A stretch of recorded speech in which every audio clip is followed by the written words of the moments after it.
La historia del día de hoy se titula Proceso por asesinato, de Charles Dickens. Que la disfrutes. He notado siempre una falta de valor muy preponderante, incluso en personas de inteligencia y cultura superiores, para comentar las experiencias psicológicas propias cuando han sido de índole extraña. Casi todos los hombres temen que lo relatado en tal línea carezca de paralelo o respuesta en la vida interna del oyente y pudiera provocar suspicacias o risas. Un viajero veraz, que hubiera visto alguna criatura extraordinaria del tipo de una serpiente marina, ningún miedo sentiría de mencionarlo, pero ese mismo viajero, tras algún presentimiento, impulso, extravagancia del pensamiento, visión, por así llamarla, sueño u otra impresión mental sobresaliente y singular, dudaría considerablemente antes de aceptar haberla tenido. Atribuyo a tal reticencia gran parte del silencio que rodea a esos temas. No es habitual que comuniquemos nuestras experiencias con esos acontecimientos subjetivos como lo hacemos con nuestras experiencias de origen objetivo. Es consecuencia de esto que el fondo general de experiencias habidas en ese campo aparezca como excepcional, y que en realidad lo sea, en el sentido de presentarse lamentablemente imperfecto. En lo que estoy por relatar ninguna intención tengo de proponer una teoría cualquiera, oponerme a ella o darle apoyo. Conozco la historia del librero de Berlín, estudié el caso de la esposa del finado astrónomo real, según relato de Sir David Brewster, y he seguido en sus menores detalles el caso mucho más notable de la ilusión espectral, ocurrido en el círculo privado de mis amigos. En lo que toca a esto último, quizás sea necesario aclarar que la víctima, una dama, en ningún grado, no importa cuán remoto, era mi pariente. Una suposición errónea al respecto pudiera sugerir una explicación para una parte de mi caso, aunque solo para una parte, explicación que del todo carecería de fundamento. No se le puede relacionar con alguna peculiaridad heredada, ni tampoco tuve jamás experiencia similar y jamás a partir de entonces volví a tener otra. No viene al caso precisar hace cuántos años, sean muchos o pocos, se cometió en Inglaterra un crimen que atrajo mucho la atención. Es suficiente lo que oímos de asesinos que en sucesión alcanzan un lugar de execrable eminencia, y con gusto, de poderlo hacer, enterraría toda memoria de este ser brutal en lo específico, tal como su cuerpo se haya enterrado en la cárcel de Negate.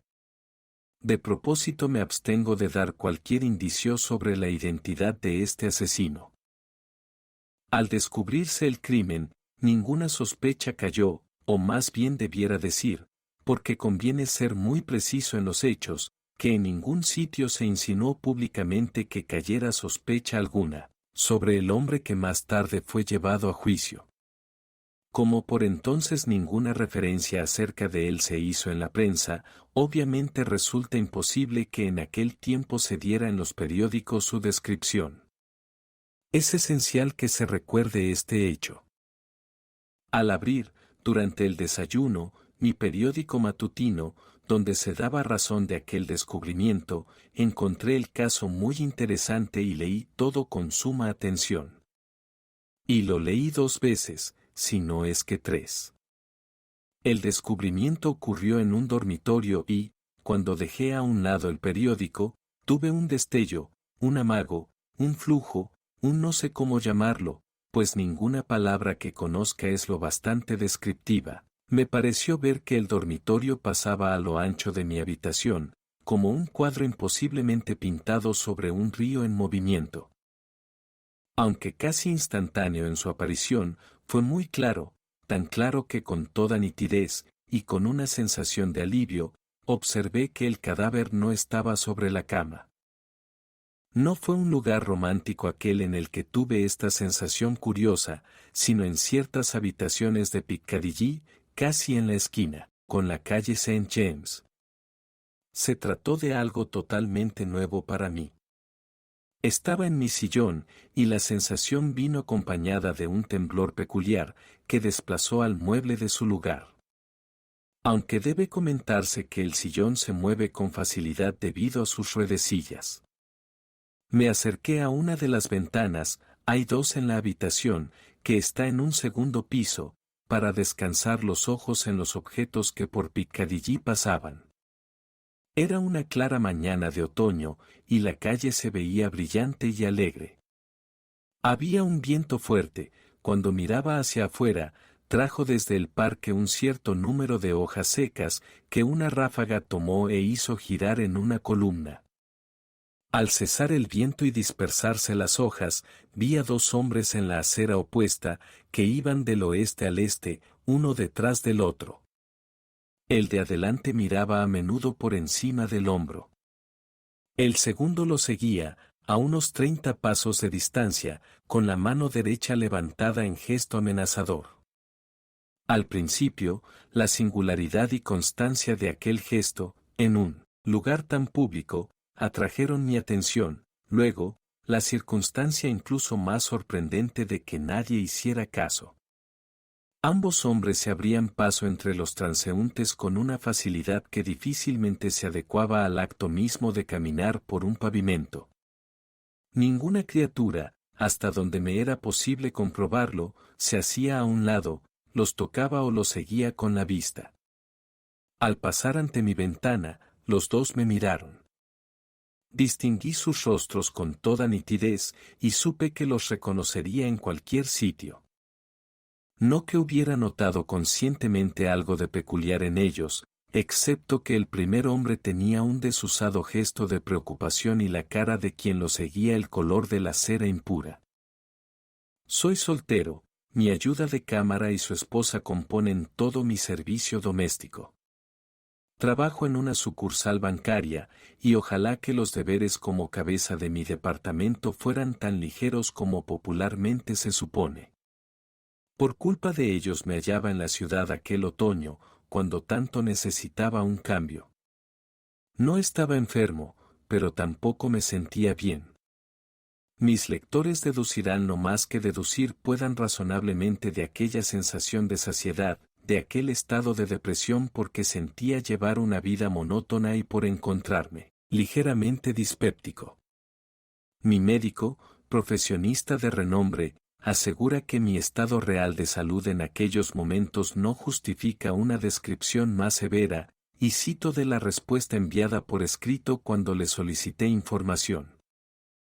Según se fueron descubriendo las circunstancias del crimen, este se posesionó cada vez con mayor firmeza del interés público, pero lo mantuve alejado de mi mente, enterándome de ellas lo menos posible en medio de aquella excitación universal. Supe, sin embargo, que contra el sospechoso del crimen se había dictado una acusación de asesinato premeditado, y que se lo había enviado a Negate para procesarlo. También supe que en una sesión de la Corte Criminal Central se había pospuesto el juicio con base en la existencia de un prejuicio general y porque la defensa no había tenido tiempo de prepararse. Quizás incluso haya sabido, aunque no lo creo, la fecha cierta o aproximada en que se llevarían a cabo las sesiones dedicadas al juicio. Mi sala de estar, mi dormitorio y mi vestidor se encuentran en el mismo piso. No puede llegarse al último sino a través del dormitorio. Cierto que en él hay una puerta, en tiempos empleada para llegar a la escalera, pero, desde hace algunos años, la cruzan varias instalaciones relacionadas con mi cuarto de baño. Por aquel entonces, y como parte del mismo arreglo, clavaron y tapiaron la puerta.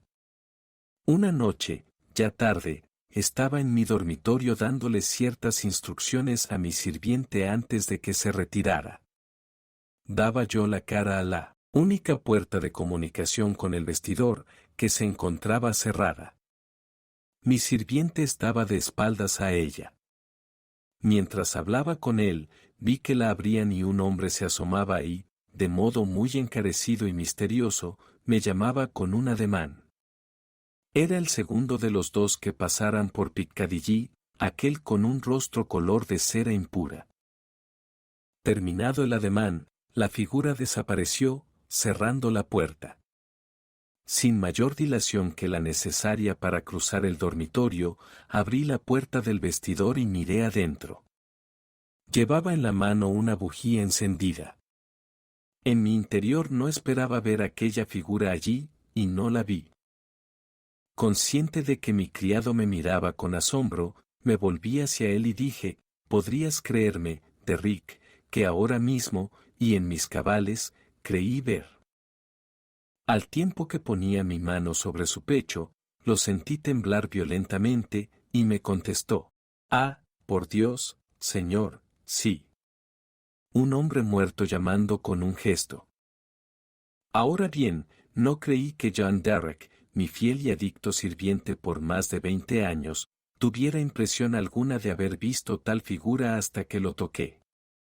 Al hacerlo fue tan sorprendente el cambio en el ocurrido, que ninguna duda tengo que en ese momento mismo, y de alguna manera oculta, obtuvo de mí aquella impresión. Le pedí que trajera brandy, le di un trago y con alegría tomé otro yo mismo. De lo ocurrido antes del fenómeno presenciado aquella noche ni una palabra le dije. Al reflexionar, quedé absolutamente convencido de que nunca antes, excepto por la ocasión en Piccadilly, había visto esa cara. Al comparar su expresión cuando me llamaba desde la puerta con la otra cuando me miró estando yo a la ventana, llegué a la conclusión de que, en la primera ocasión, había buscado quedar en mi memoria, asegurándose en la segunda de que lo recordaría de inmediato. No pasé una noche muy tranquila, aunque tenía la certidumbre, difícil de explicar, de que la figura no volvería. Hacia el amanecer caí en un sueño profundo, del que me despertó John Derrick al ponerme en la mano una hoja de papel. Al parecer, ese papel había sido motivo de un altercado ocurrido a la puerta entre el mensajero y mi sirviente. Era un citatorio para que me presentara, como jurado, en las próximas sesiones de la Corte Criminal Central, en Old Bailey. Jamás antes me habían citado en tal calidad, como bien lo sabía John Derrick. Creía, y sigo sin saber con cuánta razón o sin ella, que la costumbre era elegir ese tipo de jurados, entre personas menos calificadas que yo en lo social, y de principio me había rehusado a aceptar el citatorio. El hombre encargado de traerlo se tomó las cosas con mucha tranquilidad. Dijo que en nada le incumbía mi asistencia o mi ausencia, allí estaba el citatorio y la decisión que yo tomara a mí me afectaría, no a él. Por 1 o 2 días estuve indeciso si responder al llamado o pasarlo por alto.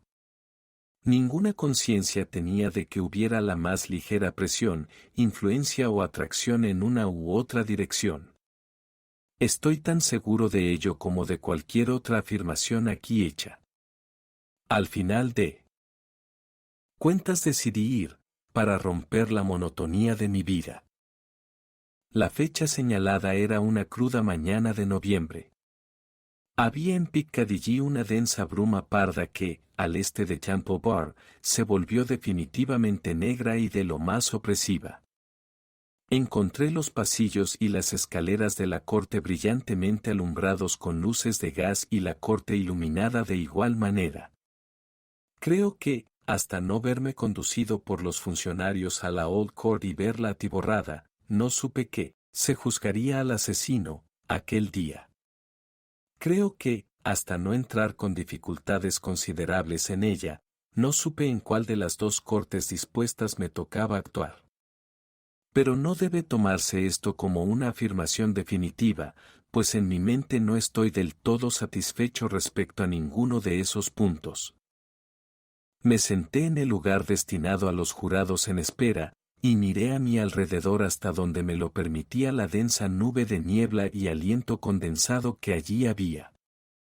Me di cuenta del negro vapor que, como una cortina lóbrega, colgaba por fuera de las grandes ventanas, y me di cuenta del apagado rumor de ruedas sobre la paja o la casca dispersada por la calle. También noté el murmullo de la gente reunida allí, murmullo en ocasiones roto por un silbido agudo o por una canción o grito más fuerte que los demás.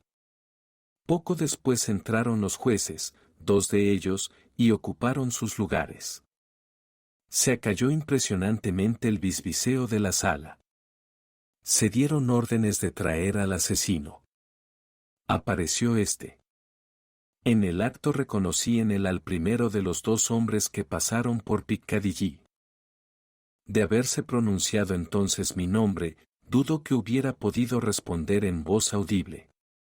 Pero lo mencionaron en 6º u 8º lugar, y para entonces pude decir, presente. Ahora bien, atiendan a esto. Cuando pasé al estrado de jurados el prisionero, que había estado observándolo todo con atención, pero sin señales de preocupación, se agitó violentamente y llamó a su abogado. Su deseo de rechazarme como jurado era tan evidente, que provocó una pausa, durante la cual el defensor, con la mano en la barra, estuvo hablando en voz baja con su cliente y sacudiendo la cabeza. Más tarde supe de ese caballero que las primeras palabras de pánico dichas por el prisionero habían sido, a toda costa rechace ese jurado.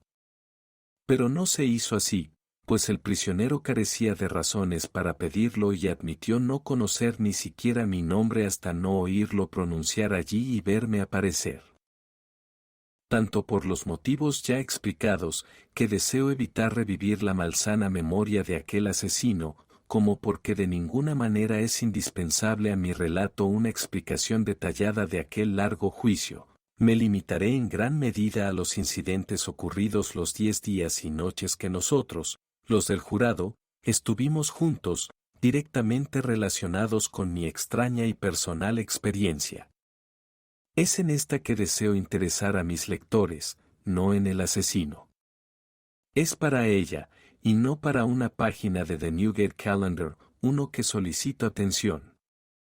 Se me eligió presidente del jurado.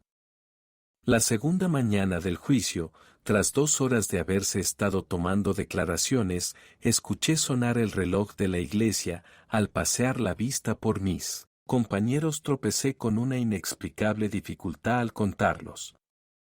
Lo hice varias veces, siempre con el mismo tropiezo, en pocas palabras, había uno de más. Toqué al jurado cuyo lugar estaba junto al mío y le susurré, hágame el favor de contarnos. Pareció sorprendido por la petición, pero volvió la cabeza y contó. Caramba, dijo de pronto, somos 3.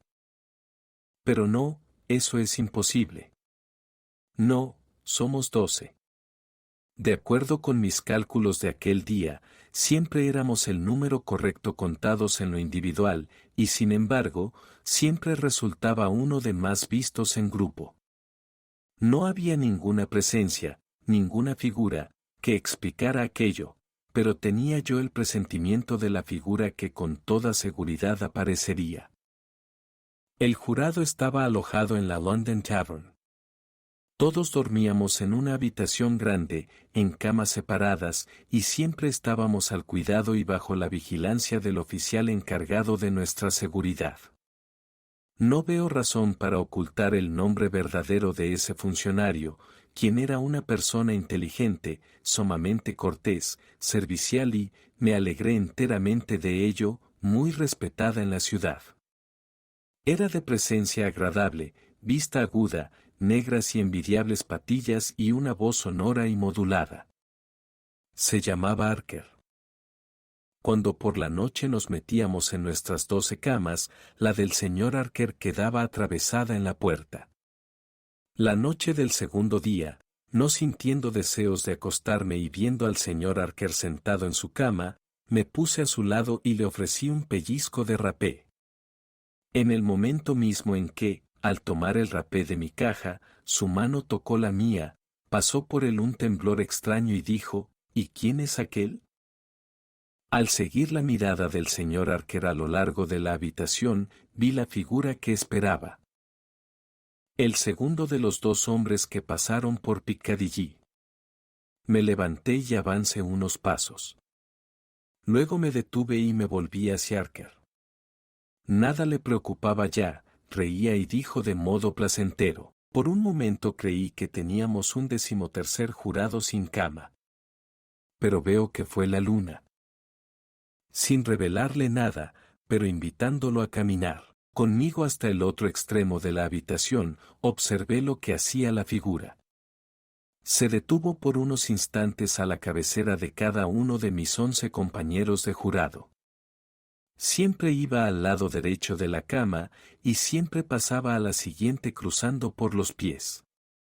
Parecía, dado el movimiento de la cabeza, simplemente mirar pensativa a cada una de las figuras yacentes. Ningún caso me hizo y ninguna atención prestó a mi cama, que era la más cercana a la del señor Archer. Pareció salir por donde la luna entraba, a través de una ventana elevada, como si subiera por una escalera aérea. Al día siguiente, durante el desayuno, pareció que todos los presentes, excepto el señor Archer y yo mismo, hubieran soñado la noche anterior con el hombre asesinado. Me sentí entonces tan convencido de que el segundo hombre que pasara por Piccadilly era el asesinado, por así decirlo, como si su testimonio directo me lo hubiera hecho comprender. Pero incluso esto último vino a suceder, y de un modo para el cual no me encontraba preparado. En el quinto día del juicio, cuando el fiscal estaba por cerrar su presentación del caso, se trajo como prueba una miniatura del asesinado, cuya falta se notó en la habitación de éste al descubrirse el crimen y que, más tarde, apareció en un escondite donde se había visto al asesino cavar. Identificada por el testigo sujeto a examen, pasó luego al tribunal y después al jurado, para su inspección. Cuando un funcionario en toga negra se encaminaba a mí, de la multitud surgió con ímpetu la figura del segundo hombre que había pasado por Piccadilly. Tomó la miniatura de manos del funcionario y me la dio con las suyas propias, diciéndome a la vez con tono grave y hueco, antes de que pudiera yo ver la miniatura, que estaba en un medallón. Era más joven entonces, y mi rostro no estaba exangüe. La figura se interpuso a sí mismo entre mí y el jurado a quien habría pasado la miniatura, y entre él y el jurado a quien la habría pasado, y así con todos los allí sentados, hasta que la miniatura volvió a mi posesión. Sin embargo, ninguno de ellos notó lo sucedido. A la hora de comer, y por lo general cuando nos encontrábamos encerrados juntos bajo la custodia del señor Archer, desde el comienzo habíamos comentado mucho, como era natural, los sucesos del día. Aquella quinta jornada, cerrado el caso por parte del fiscal y teniendo ante nosotros su perspectiva en forma cabal, nuestra plática fue bastante más animada y grave. Entre nosotros estaba un sacristán, el idiota más cerrado que en el mundo haya visto suelto, quien respondía a las pruebas más claras de comprender con las objeciones menos pertinentes, y a quien hacían coro dos blanduzcos, parásitos de parroquia. Los tres habían sido elegidos para jurados en un distrito tan asolado por la fiebre, que deberían haber estado sujetos a juicio culpados de 500 asesinatos. Cuando estos cabezas de chorlito malévolos discutían con mayor fuerza, hacia aquello de la medianoche, y mientras algunos de nosotros nos preparábamos para meternos en cama, volví a ver al asesinado. Permanecía con aire torvo, detrás de ellos, llamándome con un ademán. En cuanto me acerqué él intervine en la conversación, de inmediato se retiró. Fue aquello el comienzo de una serie de apariciones separadas, que se limitó a la gran habitación en la cual estábamos confinados. En cuanto un grupo de mis compañeros unían sus cabezas para hablar, allí veía la del asesinado. En cuanto, al comparar notas, parecían ir en contra suya, solemne e irresistiblemente me llamaba con un gesto. Se recordará que hasta la presentación de la miniatura, en el quinto día del juicio, nunca había visto a la aparición en la corte. 3 cambios ocurrieron cuando la defensa comenzó a presentar su caso. Mencionaré primero 2 de ellos juntos. La figura no aparecía en la corte continuamente, y nunca se dirigió entonces a mí, sino siempre a la persona que en ese momento estuviera hablando. Por ejemplo, habían cortado de uno a otro lado el cuello del asesinado. En la intervención con que abrió la defensa, se sugirió que el propio difunto se había cortado la garganta. Justo en ese instante la figura, con el cuello en aquella terrible condición descrita, y que hasta entonces había ocultado, se detuvo al lado de quien hablaba, indicando la herida con un movimiento de uno a otro lado de su gaznate, unas veces con la mano derecha y otras con la mano izquierda, sugiriendo vigorosamente al hablante la imposibilidad de hacerse tal herida con alguna de las dos manos. He aquí otro ejemplo, una mujer, llamada para testimoniar sobre el carácter del prisionero, declaró que era este el hombre más bondadoso del mundo. En aquel instante mismo la figura se detuvo frente a ella, la miró de lleno a la cara y, con brazo extendido y dedo indicador, señaló la fisonomía malévola del prisionero. El tercer cambio, del que ahora paso a hablar, me impresionó como el más notable y sorprendente de los tres. No elucubraré al respecto, lo describiré con precisión y no haré más. Aunque aquellos a quienes se dirigía la aparición no la percibían, su proximidad a esas personas provocaba invariablemente en ellas algún signo de perturbación. Me parecía que leyes a las cuales no me veía sujeto le impedían revelarse plenamente a otros y, pese a ello, que podía entrar en sus mentes, invisible, muda y oscuramente. Cuando el representante principal de la defensa sugirió la hipótesis de un suicidio y la figura se puso al lado de este erudito caballero, serruchando con gesto espantoso su cortado cuello, es indudable que el abogado titubeó en su elocución, perdió por unos segundos el hilo de su ingenioso discurso, se limpió la frente con el pañuelo y se puso sumamente pálido. Cuando la mujer que testimoniara sobre el carácter del acusado quedó frente a la aparición, no hay duda de que su vista siguió la dirección indicada por el dedo y se posó con grandes titubeos e inquietudes sobre el rostro del prisionero. Bastarán 2 ejemplos más. El 8º día del juicio, tras la pausa que diariamente se nos concedía a principios de la tarde, para que tuviéramos unos minutos de descanso y refresco, volví a la corte con el resto del jurado unos minutos antes de regresar los jueces. De pie en nuestro lugar y mirando a mi alrededor, pensé que la figura no se encontraba allí, hasta que, al levantar por casualidad la vista hacia la galería, la vi inclinada, hacia adelante, apoyada sobre una mujer de aspecto muy honesto, como tratando de averiguar si los jueces estaban ya en su lugar. Casi de inmediato la mujer lanzó un grito, se desmayó y fue conducida afuera. Lo mismo ocurrió con el venerable, sagaz y paciente juez que dirigía el juicio. Terminada la presentación del caso, cuando preparaba sus papeles para resumir la situación, el asesinado, entrando por la puerta de jueces, avanzó hasta el escritorio de su señoría y miró ansiosamente, por encima del hombro, a las páginas de notas que el juez leía. En el rostro de éste ocurrió un cambio, su mano se detuvo, por él pasó aquel temblor que tan bien conocía yo, balbuceó entonces, perdónenme por unos momentos, caballeros, estoy un poco mareado por lo viciado del aire. Y no se recobró hasta haber bebido un vaso de agua.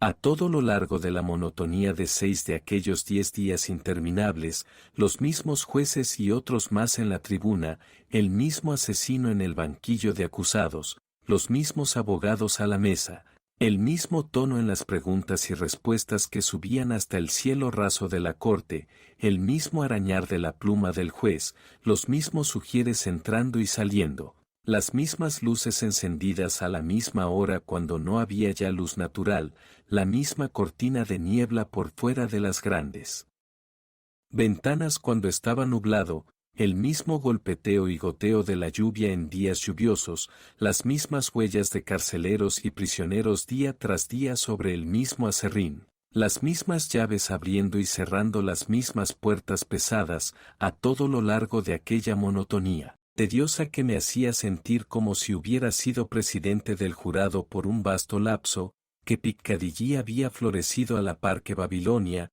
el asesinado jamás perdió a mis ojos lo más mínimo de nitidez. Tampoco fue nunca menos nítido que los demás. No debo omitir, como hecho ocurrido, que ni una sola vez vi a la aparición, a la que he dado el nombre de asesinado, mirar al asesino. Una y otra ocasión me pregunté, ¿por qué no lo hace? Nunca sucedió. Tampoco volvió a mirarme, una vez presentada la miniatura, hasta los minutos finales del juicio. Faltando 7 minutos para las 10 de la noche, nos retiramos a deliberar. El sacristán idiota y sus 2 parásitos nos dieron tantos problemas que 2 veces regresamos a la sala para pedir que se volvieran a leer ciertas partes de las notas del juez. Ninguna duda teníamos 9 de nosotros respecto a esos párrafos, tampoco la tenía, creo yo, nadie de la sala. Sin embargo, aquel triunvirato de badulaques, sin más idea que la de obstaculizarlo todo, los objetaban por esa misma razón. Por fin logramos imponernos y el jurado volvió a la corte a las 12:10. En aquel momento el asesinado se encontraba, al otro lado de la corte, justo frente a la tribuna del jurado. Al colocarme en mi lugar, sus ojos se posaron en mí con gran atención, parecía satisfecho y lentamente extendió por encima de su cabeza y todo el cuerpo un gran velo gris, que por primera vez llevaba en el brazo. Al anunciar yo el veredicto de culpable, el velo se derrumbó, todo desaparecía y el lugar quedaba vacío.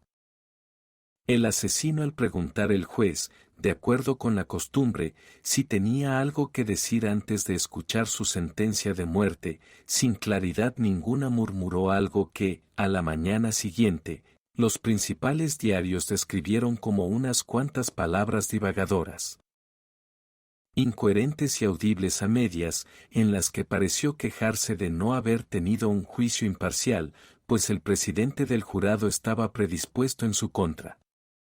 Sin embargo, he aquí la sorprendente declaración que en verdad hizo: Su Señoría, me supe un hombre condenado, cuando el presidente del jurado llegó a la tribuna. Su Señoría, supe entonces que no me dejaría escapar porque, antes de que me apresaran, de alguna manera llegó hasta mi cabecera durante la noche, me despertó y puso alrededor de mi cuello una soga. Fin. Gracias por escuchar la historia, hasta pronto.